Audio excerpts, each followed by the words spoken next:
first, it's funny because you say fashion stylist, whereas when I started out in the industry, it was a stylist. Now you've got 30 different renditions of what a stylist is. There's celebrity stylist, there's fashion stylist, there's personal stylist, there's trunk show stylist, there's show stylist, there's wardrobe stylist.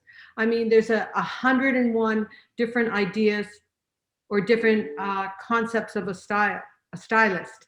And I fit in every single one of them, because starting out when I did, I was a stylist.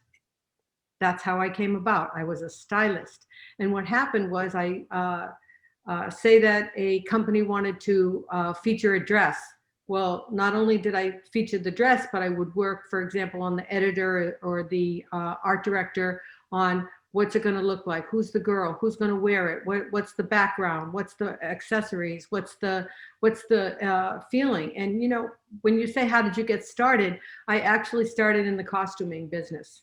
I was at American Conservatory Theater, and I have a degree in costuming, theater, actually, theater arts. And I worked at American Conservatory Theater in San Francisco, where I started my career. And then I went over to Macy's San Francisco. And the reason that I got, here's the criteria for really being a good stylist besides having a great eye.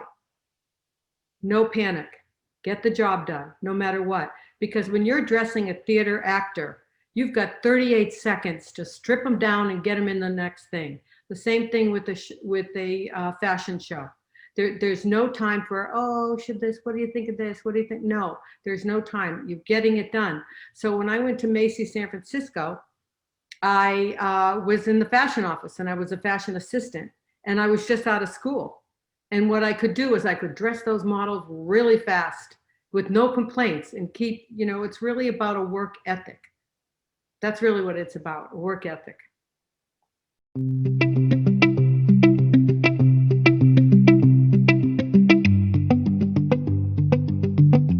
Well, styling, it depends on what you're calling styling, because it's very hard to explain unless you experience either on my side or on your side if I'm dressing you. But I have been booked as a fashion director. I've been a fashion coordinator. I've been a fashion director. I've been a fashion stylist doing editorial. I've been a personal stylist going into people's homes and working out what they already own and what they need. A personal shopper, to fill in the blanks, what they need, and especially if they're having an event. I've been a celebrity stylist, whereas I would work out the wardrobe that they would need for certain events or for their own lives. So again, when there was no such thing, no such career, well, people that started out as stylists didn't always stay. I mean, who knew so many years ago that this would still be the business that it is?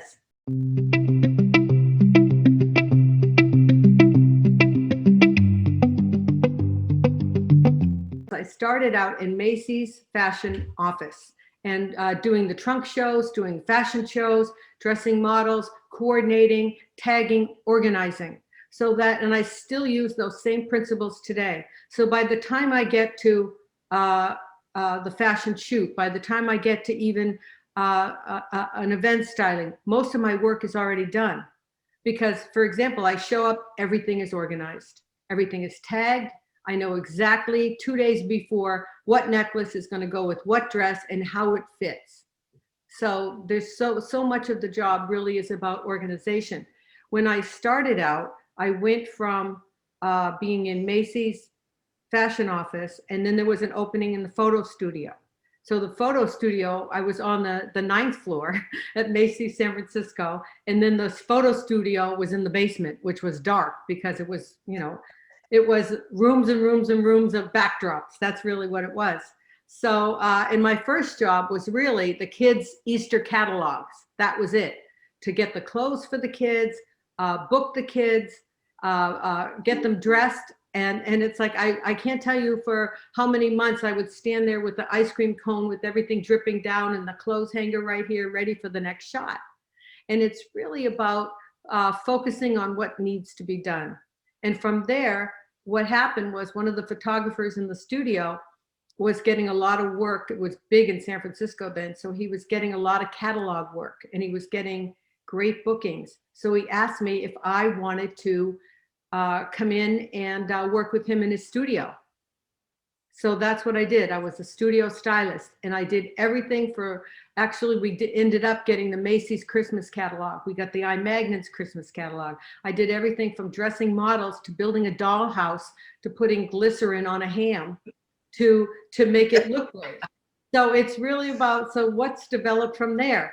Celebrity styling, food styling, prop styling. I mean, if it was just what does it take to get this shot done? That's what it would take. Now, as a stylist, you see so many stylists today, and where did they get their start? Well, they were Anna Wintour's assistant, or they were a salesperson in a store. I've never been anybody's assistant, and I've never been a salesperson in a store. But what those two things do is they give you access. You know, whether or not it's right for the client or right for the shot or right for the thing. It seems that so often now the biggest thing to have for a stylist is access.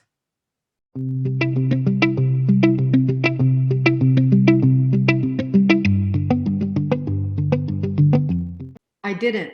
I never knew. I never decided this is what I'm going to do next. I just I took opportunities. I went from I was still freelancing and working in the photo studio in San Francisco doing iMagnets. Oh, wait. And then Victor Skrybneski out of Chicago was doing the fashion. So I got, in case there were any reshoots to be done, they would fly me from San Francisco to Chicago. And then I would work on, a couple things in the studio there. And then I would fly back to San Francisco and finish the prop styling. So it was really like the opportunities that were available to me at the time was only because I have a good eye and I know how to work. But what happened from there is I got booked by Levi Strauss for a women's wear catalog. And it was just a fluke. I literally filled in for someone else. And I used the same principles, as I said, of organization to do this shoot. So I show up, and by the time I get there, I've already done the fitting. I've done all the fittings. I've done all the casting. I've done everything. Every little piece is tagged. I've got people working for me. I have, as a matter of fact, some guy came in and started talking to me about, what do you think of this and that? And I said to him, look, I'm sure you're really fabulous, but you're in my way. I got to get things done here. So he ended up to be the CEO, and he said, I want her. That's what he said. I want that chick. I want that chick to work for us. So I ended up getting to travel, all over the world for Levi Strauss. I mean, the budgets, just think of it, 30 years ago, the budgets for advertising. I got to shoot a pair of polyester pants in front of a pyramid. I mean, I stayed with them for a while, and then I had another opportunity that came up that brought me back to the East Coast.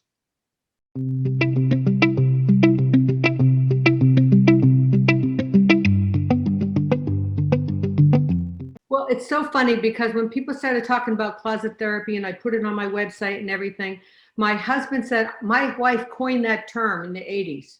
Somebody said, no, she didn't. I humbly said, you're right, I didn't. But I can show you an interview on Entertainment Tonight in 1981, where I was talking about going into someone's closet is really like being a therapist. People would say, models would say to me, can you have such a good eye, you know my body so well. Can you come and look at what I already own? And it would really be like being a therapist, because to this day, when I first, as a personal stylist, which I have to say is my favorite of the two major styling that I do now, it's my favorite. But when I go in, the first thing I do when I get a personal client is I say, they want to go shopping. I say, I'm not going to go shopping until I'm in your house. I'm looking at your stuff. Because otherwise, we could just go to a store and see what it is that they have, which might not be what you need or what works for you, or it's trending or it's not trending, but it's not right for you. So it's like with anything else in the world. you can't know where you're going to go until you know where you've already been. So I go in and I go into their closet, and that's the biggest part of the job, because I can't tell you how many times I'll say, well, this really has this look. I had one client that said, well, what do you think of this jacket? I think that I think that it's time to let that go. No, I don't want to let that go. I said, well, it's a little dated. Well, how do you know it's dated? Because they went out of business 17 years ago. I know that was from the last collection. It's dated, and let's see how it fits you. So if it doesn't fit, it doesn't stay. That's the reality. I mean, for me, when I purge someone's closet.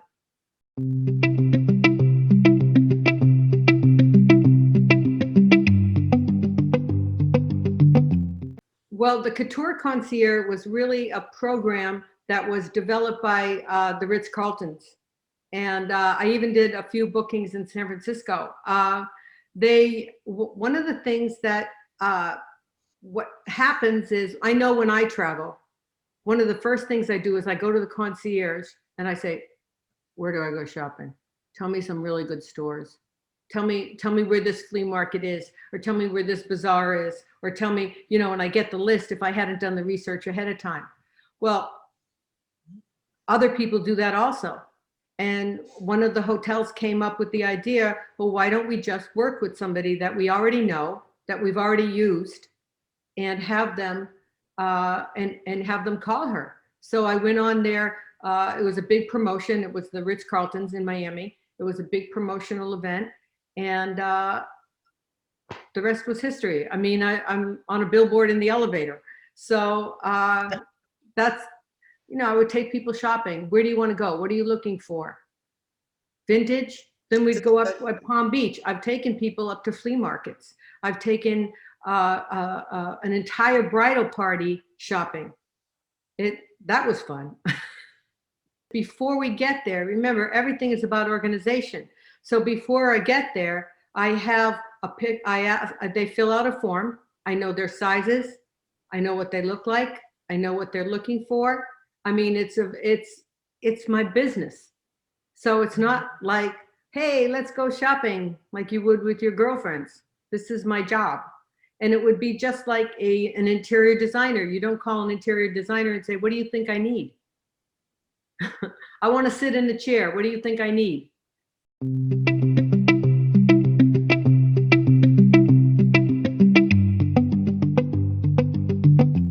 Well, first, just let me refer to the trends. Do you know who the biggest fashion icon is right now?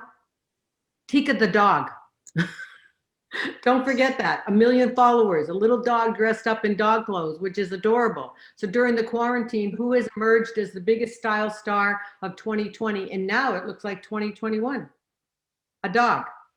Because it's adorable, it's bright, it's happy. And everything that the dog is wearing works for this dog, Tika. Everything works. Everything fits perfect. So the truth is, if I'm shopping personally for a client, it doesn't matter what the trends are. It matters if it looks good on you. The same with the celebrity. I have, as a matter of fact, just one thing with celebrities. I have a client I still have in New York. And just a few years ago, I was shopping at a discount store. I mean, remember, when I work with the celebrity, I'm not hired by the studio. I'm not hired by the agent. I'm not in LA. I am hired by this person to fit them, to shop with them, because they have other jobs besides just arriving on set and wearing the wardrobe of the character or a red carpet. They have foundations, they have kids, they have, everyday clothes or events that they have to go to, philanthropy. So I was shopping with this one celebrity client, and we're in a discount store, and we're really finding great stuff. Okay, finding great stuff. And this woman walks up to me and she goes, is that so-and-so? And I said, no. She goes, well, it really looks like her. I said, no, it's not. The last thing I need right now is that we're on a time limit. I don't want fans coming up and going, oh, can I take your picture? No, you can't take her picture right now. We're working. But I said, no, it's not. And the woman says to me, well, I didn't think it was really. She looks a lot older. And I'm like, well, stop watching reruns. But the truth is it's a very focused thing. I have a list, you know, and that's the other thing. When I have a personal client and they hire me, after by the time that I'm going to their closet, I say, are you looking, do you have events that you need to go to? Do you have, and I get their trip itinerary. I get their, oh, they have like 3 weddings coming down, maybe with the same groups. They don't want to wear the same dresses. So like just with involving, you know, so many things that a client needs. Are they traveling? Really? Okay, you're traveling. What kind of flight are you taking? How much baggage can you really take? What's the weight? You know, I have a client that right now I'm shopping for her, and it's taking me hours because I have to look at the little blurbs at the bottom. I'm doing it online, blurbs at the bottom on all of the fabrics, because I know what each one would weigh, because she's eventually going on a safari. So I know she has a 30-pound limit on a 2-week safari. So believe me, I'm gonna get all the clothes that weigh the least, but look the best.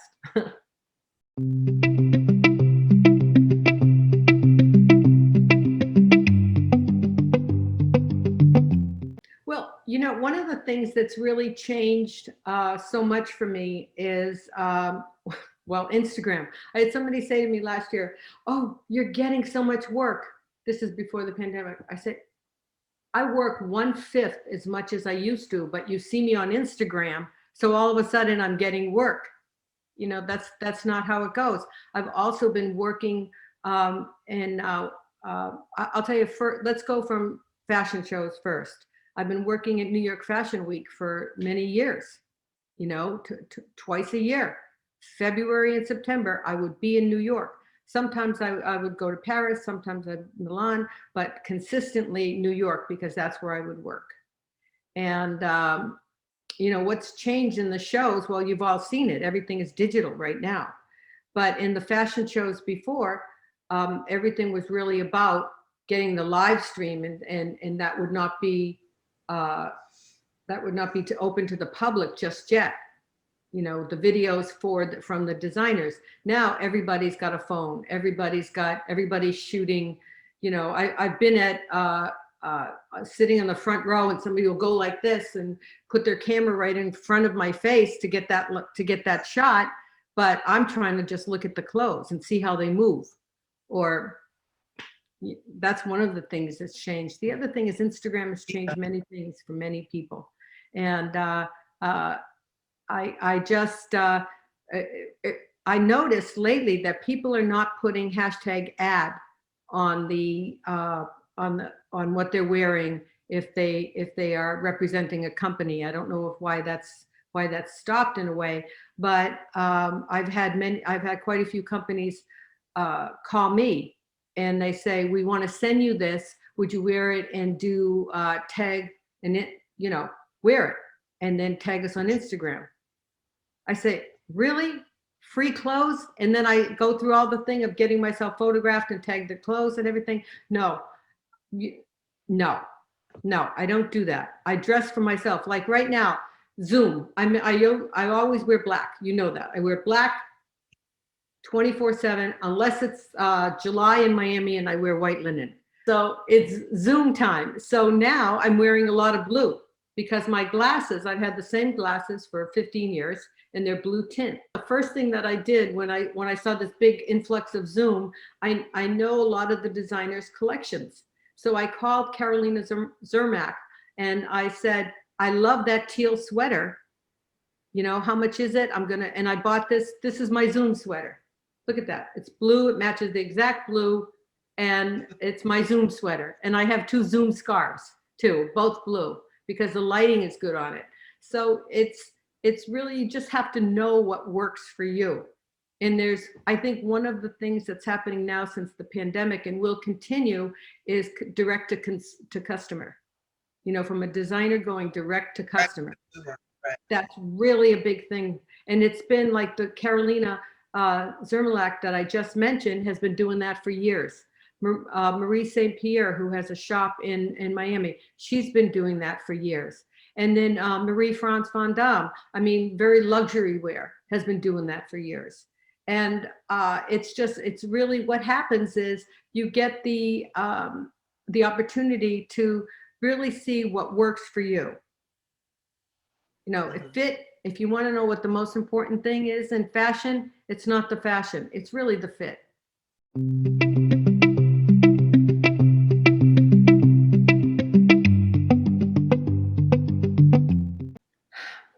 You know, I don't really think in terms of making it. First, I just want to point out that whether or not you're a CEO, you're a model, you're a socialite, you're a celebrity, I see people in their underpants. That's the reality, okay? And it's a matter of trust. And what happens with it's having again, back to the organization. It's having the organization, the personality, and the eye to just get the job done. It's like one thing that I learned a lot from when I was at American Conservatory Theater. I worked with some British actors. I actually still style a few of them. But I will tell you that it's a job. British actors they're raised, they go to school for it. It's a job. It's absolutely no different than having a job as a doctor or an attorney. For them, it's no different. There's not the paparazzi, there's not the fabulousness, there's not all those things associated with it. It's a job. So what happened is the opportunities came up for me, one after another after another. I mean, I was recommended for a job that I was on my way to New York from Boston and still had my apartment in San Francisco, on my way to New York. And I got a call from Lily Rubin in Miami, said, you're recommended for this job by somebody that lives in New York. So would you come down and interview? So I come down, I come to Miami. I had never been to Miami. I had never even thought of being in Miami. And Miami in the mid 80s was not what it was, not what it today. You know, it's just, it wasn't. And, you know, I just, the job was really traveling 3 weeks a month and then going to Europe for the shows. And one of the other things I got to do was Lily Rubin was the sponsor for Entertainment Tonight. So I got to go from Miami to LA, you know, once a month and pull and work with Mary Hart, who was then the anchor for Entertainment Tonight.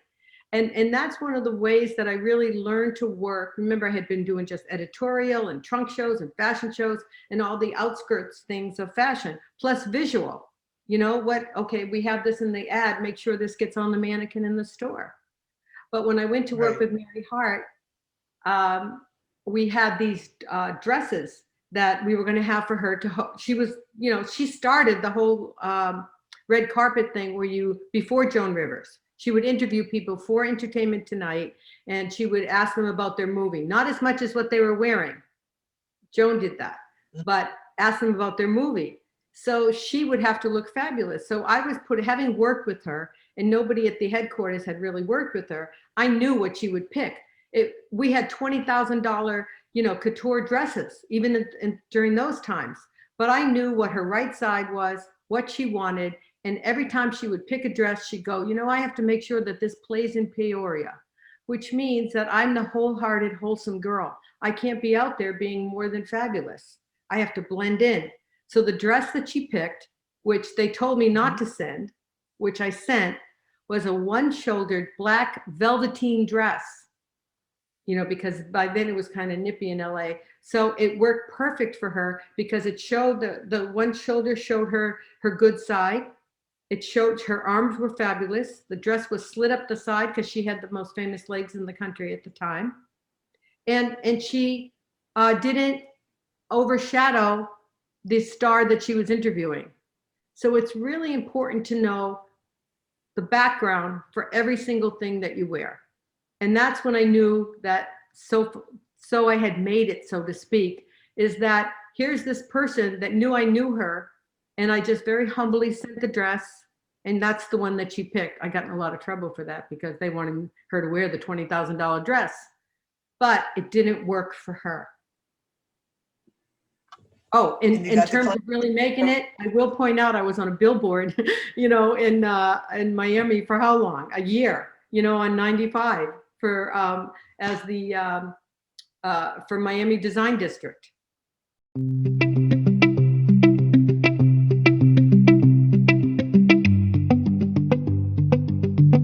Well, that really was about shopping. The it was Albert Maisel. So as a matter of fact, she said, I have a friend who knows everywhere to go where to shop. So when you shoot in Miami, we'll bring her. Okay, we'll go with it. She'll come with us. So that's what we did. We shopped for a couple of days. We went to flea markets in Palm Beach.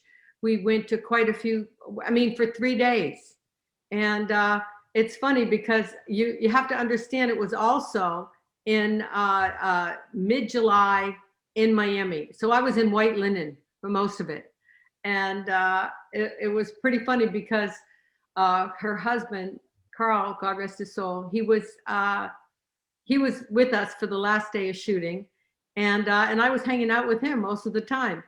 And Irish called me for me to come to the preview of the movie, and she says, you made the movie, you're in the movie, but most of the scenes you're with Carl and in white, and you look like his attendant. Listen, I didn't care. It was something that we did all the time. Shopping at the flea markets, going to antique stores, going to many places. It's just it was another bonus that I got to be in the final edition.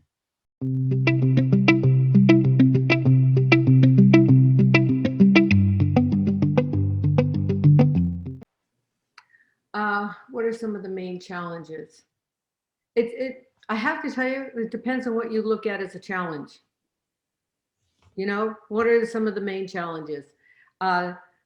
This is, I mean, right after I get off this call, I have a Zoom call with a client in Palm Beach, and she's got 3 racks of clothing that I sent her. Normally I would be there and everything would be tagged, and this goes with this, and this is for this, and I have her schedule. So I'll sit down right after this call and we'll go through what she should wear where, because things are starting to open up.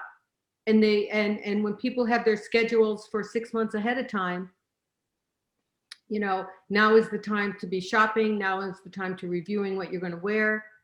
That would have been a challenge, but I really think that it does depend on what you consider a challenge.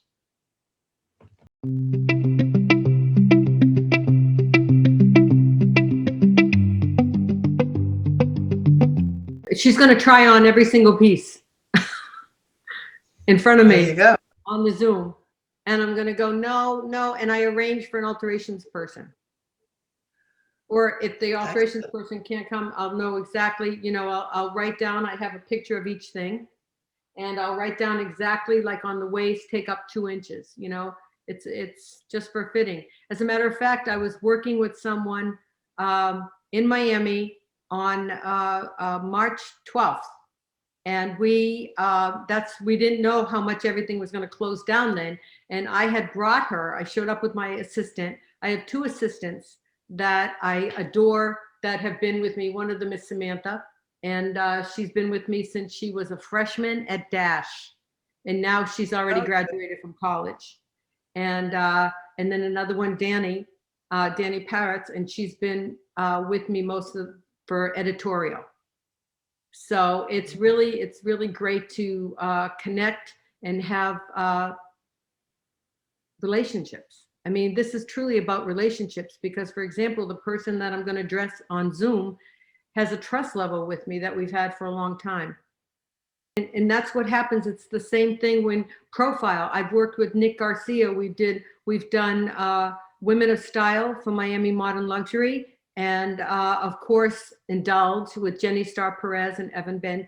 I've done both of those magazines for many years. And Modern Luxury, just the Miami issue. But Indulge has been a really big part of my life. The luxury magazine of Miami Herald, it's been a big part of my life for many years. And we did a lot of profile. a lot of profile. So what happens is when you're doing a profile and you're featuring somebody, the fashion issues would only come out twice a year. So we're really not shooting models, we're shooting people. And I can't tell you how much fun it was. Like, for example, the one that we did for, what was it? The one that came out in April 2020 was with Mayor Suarez, Emilio Estefan, and Carla Hill. And for Carla Hill, you know, I look at who she is and I say, oh my goodness, this is perfect. You know, the V-tone, that's one thing to know what everybody's doing. With her short hair and her fabulous body, V-tone is perfect for her. So I call up, you know, Lauren Nazo, who's who is the PR person for V-tone in Miami. And then from Paris, they send me boxes, and there she is, and head to toe V-tone. So it's knowing what would work to just really get the shot, because in working with Jenny on that and Nick, they said, this is where this shot's going to be. This is where this is going to be. So the last thing you want is to, and I've been in this situation where a dress will clash with the chair that they're sitting in. So we have to reshoot, you know, I mean, it's like the way that it will come out in a photo. And so that's why so many things, red carpet dressing, you know, something might look good in person, but it doesn't look good on camera. You know, that's the other thing with knowing and getting the trust level with people that we've profiled through the years. I mean, I still got, you know, Jessica Goldman send me a note when we put out a thing about Art Basel. She was on the cover. And she said, you know, between Nick Garcia and Evan Ben and Elyzse Hell, they made me feel like a movie star. Well, yeah, that's a $12,000 dress and you look stupendous in it. But it's really about having the relationships to and getting a trust level that they know if they're sending me a $12,000 dress, it's going to be returned in perfect condition. Perfect condition. And it's knowing your customer. It's no different than any other business in so many ways.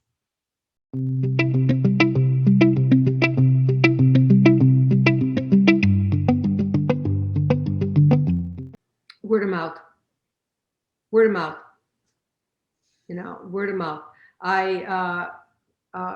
Somebody will say, oh, you know, and there's a lot of people that, I mean, that's why I don't ever say who my celebrity clients are. And I've signed a lot of NDAs for politicians through the years, you know, and I'll tell you, for well-known people, for whether celebrities or a politician or something, you know, I've signed NDAs, but they didn't have to because I never say. I mean, I've been asked to be interviewed on a TV show one time because the essence is they wanted the dirt on people. You know, were they nice to work with? Were they what do you care? What do you care? What's the end result? They look great. What are you talking about? You know, and the truth is about finding personal clients is I do have word of mouth, but not everybody will say, oh, I have a stylist that pulled this for me. You know, that's just you know, some people want to keep me a secret. It's fine with me, you know, fine with me.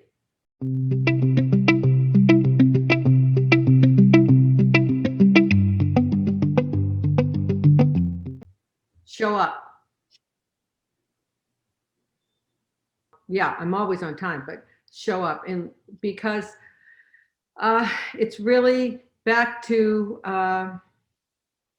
getting the job done. You know, I lectured at a school. No, I was on a panel for one of the fashion schools. Actually, this was in New York, and I was on the panel, and they had an alumni, and they had 3 people all in the business. One of them was a famous designer, and me. Okay, and because I had lectured at the school before, and there were questions from the kids that were graduating, and one of the questions was, what should you say in an interview for somebody when you're going for a job in fashion? And the person that had just recently graduated said, well, the most important thing is to tell them who you are, to let them know what your skills are and what you can do for them, and not what you can do for them, but who you are and your style and your everything like this. And I interrupted. I said, excuse me, I have never, ever been hired for who I am. the only question that people say to me is, can you get the job done? Can you do it? Sure. What is the job? You know, I walk in and I'm organized and I get the job done. So that's pretty much what it is. Get the job done and know the job that you're booked for.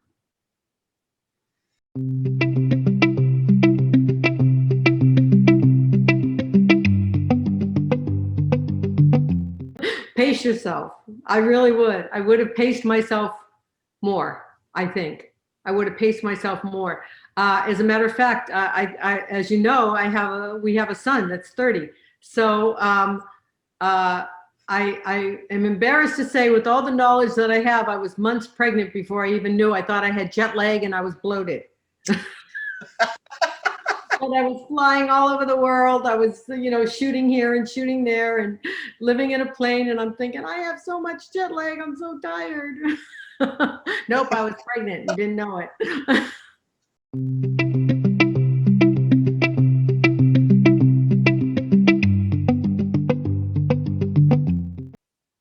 I like keeping on. What is it? Carry on. Just carry on. Things are very different right now for people. As I said, who's the fashion star of 2020? A dog. That's adorable. But then you take into consideration, you know, what is really going on in, you know, in the world. For me, I like craftsmanship. I don't like, I love really good. That's why I love vintage. I mean, take for example, okay, in Miami, Tara Solomon. I know she comes out with wearing these bright, beautiful caftans, long dresses, vintage collection. I know all of it. We sit there, we could talk about what era this was from. And you know how else you can tell? Because you touch it. Okay. When I look at things for a client, I look at things for myself. I look at the way the piece is sewn. I look at the hem of it. I look at how long it will last. Not just, and people so often right now are looking at, well, what's the resale value of this designer? Why don't you just wear it again?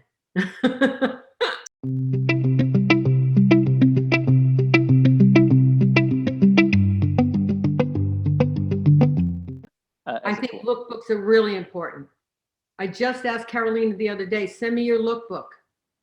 Okay, because she does a very this one designer I buy from a lot. She does she has a very architectural silhouette to her pieces. And I said, send me your lookbook, because you know what I can do? If I have a lookbook in PDF, I can blow it up. I can look at it on the computer screen.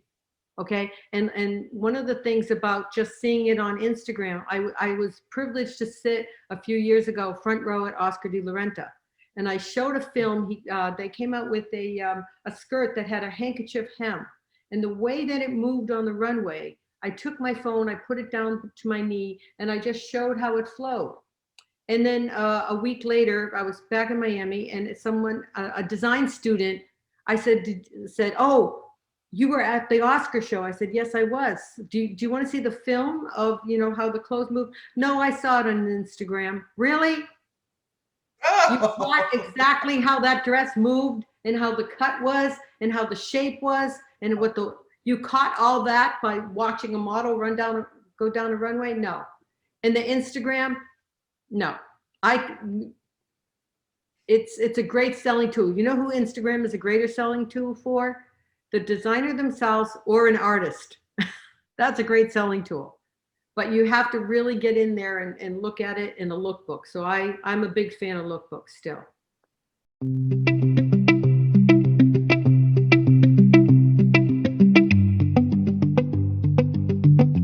Well, for one thing, I think it's really important to intern first. Mm-hmm. If you're in school, you know, to intern, paid, unpaid, work it out. You know, it's very important to show up and do the work. Okay. But one of the things that happens is show up and do the work. And remember that when you're showing up and you're starting out, the backstage does not look like what's on Instagram. Okay. You're coming with an idea that this is how it looks and this is how it feels. And this is what the thing, and you're looking at a filtered photo. That's what you're looking at. The real work is learning how to steam. Oh, I just want to say one more thing. I did get to steam. I I did get to be on a Versace shoot, God rest his soul, during his time on South Beach. And a stylist friend of mine in New York asked me if I could come and work on the shoot. And I said, are you kidding? You know, I had already been fashion director of 3 different companies. I had a baby at home. I just said, forget it, I'm there. So, you know, I literally was in a trailer steaming for 6 hours. And when I was talking about that, when I lectured at a class, I mentioned being able to be on the shoot, even though I had like 15 years of experience by then, and just the privilege of being there. Okay. Mm-hmm. And one of the students raised their hand and they said, did you collaborate with Gianni? I said, did I collaborate? I was there to steam. And it was an absolute privilege to do so, to work with those clothes. So if you're going to work on a fashion shoot or you're going to work in anything to do with the business, you're young and inexperienced. Leave your ego at the door and your preconceived notions of how it should be. The idea is to get there and do the job and learn how to iron, learn how to sew, and for some, learn how to steam, learn how to do it, learn how to line things up. Know what you're there for, because you never know. Somebody could say, wow, what a hard worker. And I did say that to a class once. I said, what is the most important thing that you bring to a fashion booking? And everybody's right, tape, steamer, clothes. And I said, work ethic. That's what you bring.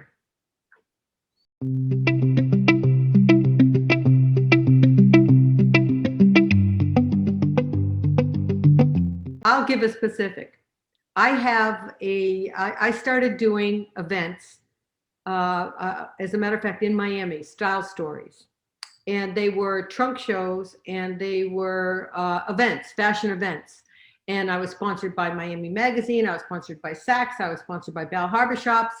And they were events featuring local women, you know, who were philanthropists and dressed well. I wrote the program. But before I did that, I had with anyone that was sponsoring me or any, you know, I had an NDA. I had a contract that they could not use it. And then I went, and Joan, you'll be happy to hear this. I have a federally trademarked event called Style Stories. So I'm always on the lookout, and I have somebody that's on the lookout for me to see if anybody else uses that event, because I do have the federal trademark on a fashion event and the actual perimeter surrounding it called Style Stories. So for everybody that attended those events for years that loved it, and they were featured on Deco Drive, Channel 7, CBS 4. It's actually a trademark event that, you know, when we do events again, I'll definitely do another one. So yes, I have NDAs. And by the way, everybody that works for me has signed an NDA.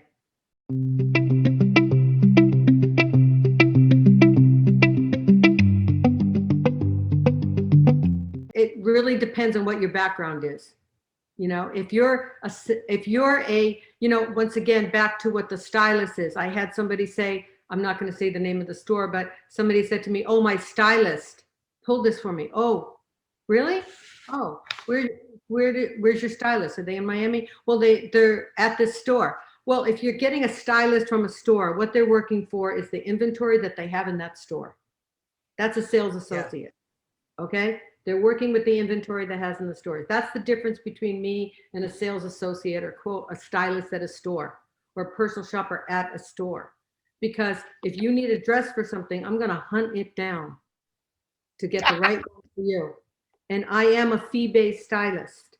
So you'll find other stylists that are all commission-based. I am only a fee-based stylist. It depends on what your background is. Can you take that? If you're working in a store and you're a salesperson, can you take that sensibility from working in that position to personal styling? If you're working with fashion models, can you take that sensibility and transfer that sensibility into regular people's bodies? Because if you're in a store and you're getting all the most fabulous clothes from all the newest designers, and then you have a woman that travels all over the world, is the CEO of a company, is 54 years old, and not 6 feet tall and 20, then can you take what's in that store and transfer it onto her body to work for that event or her life? Or male. I love working with men too. I work with a lot of men.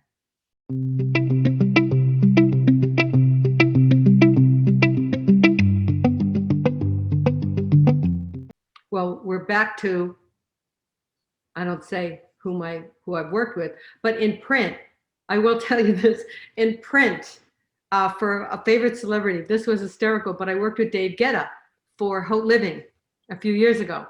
And he was, the publisher had said, we want to use this designer. Well, I said, have you researched him? Because he's not going to wear that designer. He's very thin and that's a very boxy look. Well, he wanted to wear his designer because that was an advertiser, but that wasn't a look that would go for him. So I show up and I have one suit from that designer. He didn't say how many pieces. And I had like 40 pieces from like Givenchy and Saint Laurent and, you know, all these pieces that would really fit him. And then it turned out the location was, we were in the penthouse where he had an apartment. So one of the things didn't work for him. And he said, oh, I have something that didn't fit. And it was right size and everything, but the way it fit. And he said, oh, I have something very similar that I had tailored for me. Let's go downstairs and why don't you just look at my closet? So I go in to his apartment and we're there with his girlfriend and his dog, and I'm pulling clothes, and he pulled something out of his closet and he said, this might work. So I said, well, you have to put it back. And he said, what do you mean I have to put it back? I said, because my job is to pull the clothes for you. So don't do my job. I'm pulling it from your closet. So I pulled the jacket out of his closet and we were hysterical. P.S. He invited me when he was doing Ultra. And I said, you're going on at 11 p.m. Do you really think I'm going to be there? No, I don't think so. But it's really understanding, you know, with the celebrity, what their sensibility is. You can always tell, you know, who's getting paid to wear that. Who does that really work with their personality? You know, that's my favorite published celebrity that I've worked with.